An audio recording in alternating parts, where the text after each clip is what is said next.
More steps towards the one world religion have just taken place on September 14th and 15th, 2022, with Catholicism and Islam pretty much coming together and say, yeah, we worship the same God and we're brothers and sisters, just different paths to a different God. This is all falling under the umbrella of the uniting of the Abrahamic religions, Judaism, Islam, and Christianity, of course, but not the real Christianity. It's Catholicism that's being united under this one world religion. The big event that took place on September 14th and 15th was at the 7th Congress of Leaders of World and Traditional Religions, and it concluded on last Thursday. But before I get into that, I'll briefly just touch on and remind people of the Abrahamic family house being built in Abu Dhabi, where it's a religious center for Catholics, Muslims, and Jews to all come together and worship all through the Abrahamic religions there at this one thing.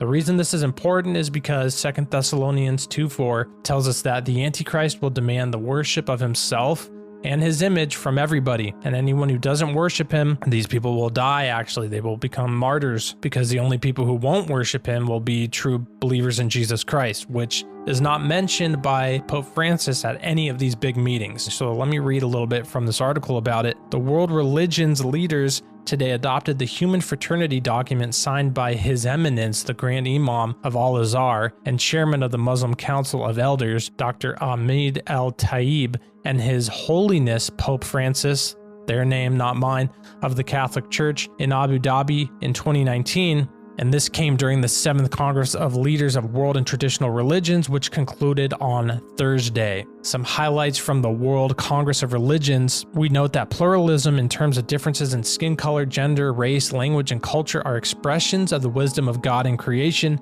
Religious diversity is permitted by God, and therefore any coercion to a particular religion and religious doctrine is unacceptable. So, as you can tell, they're not saying here at these events that Jesus Christ is the Son of God, the Messiah, the only way to heaven, because that would contradict Islam and Judaism. So it's uniting. Everybody's giving up the truth here. They're all just coming together to get along, to give up the truth, which is that salvation is found through Jesus Christ alone. Back to the article, it says, we recognize the importance and value of the document of human fraternity for world peace and living together between the Holy See and Al-Azhar al-Sharif. And then they mention 2 different documents that were resolved and signed into place by the UN General Assembly, as well as the Makkah Declaration adopted in Mecca in 2019.